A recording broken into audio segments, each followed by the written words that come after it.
ಕಡೆಗೆ ನಾಗರ ಪಂಚಮಿ ಹಬ್ಬನ ಯಾವ ಥರ ಮಾಡ್ತಾರೆ ಅಂತ ತೋರಿಸ್ನಲ್ಲೇ ಬಳಸ್ಕೊಂಡು ನಾವು ರೊಟ್ಟಿ ಮಾಡ್ತೀವಿ. 2 ಕಾಸ ದೋಸ್ತಿ, ಅದಕ್ಕೆ 2 ಬೆಕ್ಕಿನ ಮಡ್ಲು ಗರಿ ಇರುತ್ತಲ್ಲ, ಅದರಿಂದ ಹಾವು ಥರ ಮಾಡೋದು. ಹೇಳ್ಬೇಕಂದ್ರೆ ನಮ್ಮ ಹಿತ್ತಲಲ್ಲಿ ಎಷ್ಟು ಹಾವಿದೆಯೋ ಏನೋ ಪಿಡಾವಣ ಅಂತ ಕರಿತೀವಿ. ಇದನ್ನು ಇಡ್ಲಿ ಮಾಡಲಿಕ್ಕೆ ಬಳಸ್ತೀವಿ.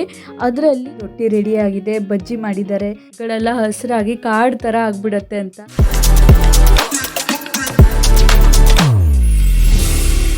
Welcome back to my new journey channel. ನಾನು ನಿಮ್ಮ ಸ್ಫೂರ್ತಿ. ಇವತ್ತು ನಮ್ಮ ಕಡೆಗೆ ನಾಗರ ಪಂಚಮಿ ಹಬ್ಬನ ಯಾವ ಥರ ಮಾಡ್ತಾರೆ ಅಂತ ತೋರಿಸ್ತೀನಿ. ನಾನು ಜಸ್ಟ್ ಎದ್ದು ಫ್ರೆಶ್ ಅಪ್ ಆಗಿ ಬಂದಿದ್ದೀನಿ. ನೋಡುವ ನಮ್ಮ ರಾಬಿ ಏನು ಮಾಡ್ತಾವನೆ ಅಂತ ಹೊರಗಡೆ ಬಂದರೆ ಕಾಯಿ ಕೆರೆದಾದ್ಮೇಲೆ ಇಟ್ಟಿರೋ ಗಲ್ಟೆ ತೊಗೊಂಡು ಬಂದು ಕಚ್ತಾ ಕುತ್ಕೊಂಡಿದ್ದಾನೆ. ಅವ್ನ ಫೇವ್ರೇಟ್ ಆಟ ಸಾಮಾನು ಅದು. ಹಾಗೆ ಅಡುಗೆ ಕೋಣೆಯಲ್ಲಿ ಏನು ಮಾಡಿದ್ದಾರೆ ನೋಡೋಣ ಅಂತ ಬಂದೆ. ಮಮ್ಮಿ ಕಾಣಿಸ್ಲಿಲ್ಲ. ಇಲ್ಲಿ ನನಗೆ ಈ ಅರಿಶಿಣದ ಎಲೆ ಕಾಣಿಸ್ತು.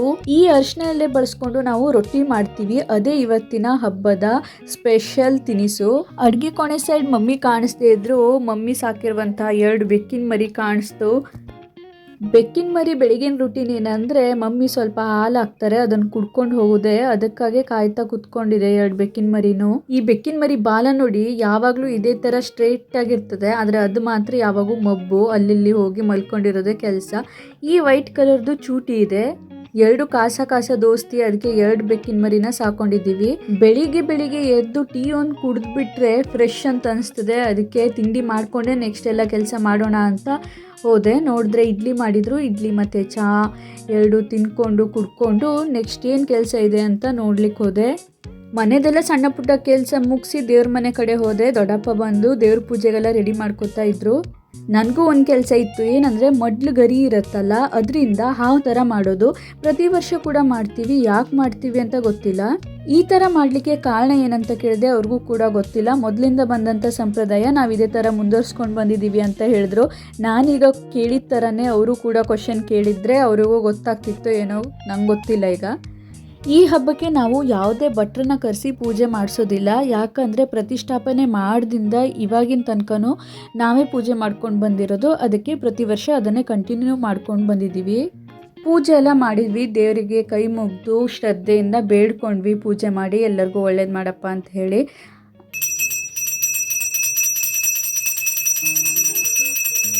ಪೂಜೆ ಎಲ್ಲ ಚೆನ್ನಾಗಿ ಮುಗೀತು. ಆದರೆ ಇನ್ನೊಂದು ಹೇಳಬೇಕಂದ್ರೆ ನಮ್ಮ ಹಿತ್ತಲಲ್ಲಿ ಎಷ್ಟು ಹಾವಿದೆಯೋ ಏನೋ, ಕಣ್ಣಿಗೆಲ್ಲ ಕಾಣಿಸ್ತಾ ಇರುತ್ತೆ.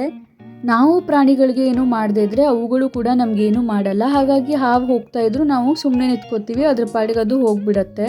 ರಾಶಿ ಹುಲ್ಲು ಬೆಳೆದಿರೋದ್ರಿಂದ ನಮ್ಮನೆ ಬೆಕ್ಕಿನ ಮರಿಗಂತೂ ಕಣ್ಣ ಮುಚ್ಚಲೆ ಆಟ ಸ್ಟಾರ್ಟ್ ಆಗಿಬಿಟ್ಟಿದೆ. ನಾನು ಮಮ್ಮಿ ಪೂಜೆ ಎಲ್ಲ ಮುಗಿಸ್ಕೊಂಡು ಅಡುಗೆ ಕೋಣೆ ಸೈಡಿಗೆ ಹೋದ್ವಿ. ಮಮ್ಮಿ ಆಗಲೇ ಅರ್ಧ ಅಡುಗೆ ಮಾಡಿ ಮುಗಿಸಿದ್ರು, ಪಾಯಸಕ್ಕೆತ್ತಿದ್ರು. ಆಗ ಹೇಳಿದ್ನಲ್ವ, ಈ ಹಬ್ಬದಲ್ಲಿ ಸ್ಪೆಷಲ್ ತಿಂಡಿನೇ ಅರಿಶಿಣ ಎಲೆಯನ್ನು ಯೂಸ್ ಮಾಡಿ ಮಾಡುವಂತಹ ಒಂದು ಸ್ವೀಟ್ ಅಂತ. ಕಡ್ಬಂತನೂ ಕರಿಬಹುದು. ನಾವಾದರೆ ಲೋಕಲ್ ಲ್ಯಾಂಗ್ವೇಜಲ್ಲಿ ಕೈ ಮುಗೋ ರೊಟ್ಟಿ ಅಂತ ಕರಿತೀವಿ. ಒಂದೊಂದು ಕಡೆ ಒಂದೊಂದು ಥರ ಕರೀತಾರೆ. ಬೆಳಿಗ್ಗೆಯಿಂದ ಎಲ್ಲ ಅಡುಗೆ ಕೆಲಸನೂ ಮಮ್ಮಿ ಮಾಡಿ ಮುಗಿಸಿದ್ದಾರೆ. ನಾನು ರೊಟ್ಟಿಗಾದರೂ ಸಹಾಯ ಮಾಡುವ ನನ್ನ ಕಡೆಯಿಂದ ಅಂತ ಹೋದೆ.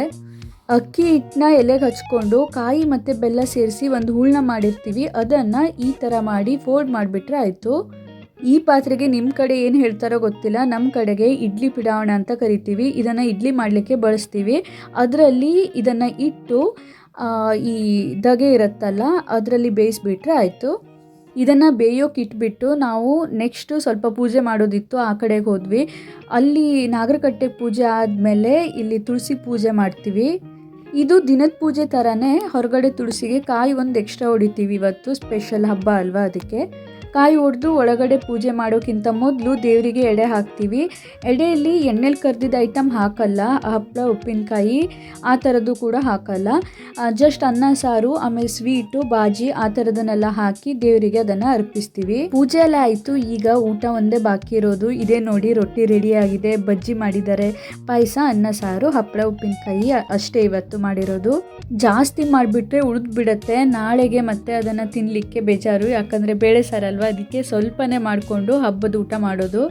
ಇವತ್ತು ಮಳೆ ಅಷ್ಟೊಂದೇನಿಲ್ಲ. ನೋಡಿ ನಮ್ಮ ಕಡೆ ಮಳೆ ಬಂದರೆ ಯಾವ ಥರ ಗಿಡಗಳೆಲ್ಲ ಹಸಿರಾಗಿ ಕಾಡು ಥರ ಆಗಿಬಿಡತ್ತೆ ಅಂತ. ನಮ್ಮ ಕಡೆ ಯಾವ ಥರ ಹಬ್ಬ ಮಾಡ್ತಾರೆ ಅಂತ ತೋರಿಸಿದ್ದೀನಿ. ಭಾರಿ ಜೋರು ಮಾಡಲ್ಲ, ಭಾರಿ ಸಿಂಪಲ್ಲು ಕೂಡ ಮಾಡಲ್ಲ. ಈ ವಿಡಿಯೋ ನಿಮ್ಮೆಲ್ಲರಿಗೂ ಇಷ್ಟ ಆಗಿದೆ ಅನ್ಕೋತಾ ಇದ್ದೀನಿ. ಆದಷ್ಟು ಶೇರ್ ಮಾಡಿ, ನನಗೆ ಸಪೋರ್ಟ್ ಮಾಡಿ. ನೆಕ್ಸ್ಟು ಇನ್ನೊಂದು ಒಳ್ಳೆ ಕಂಟೆಂಟ್ ಜೊತೆ ಬರ್ತೀನಿ. ಅಲ್ಲಿ ತನಕ ಬಾಯ್ ಬಾಯ್.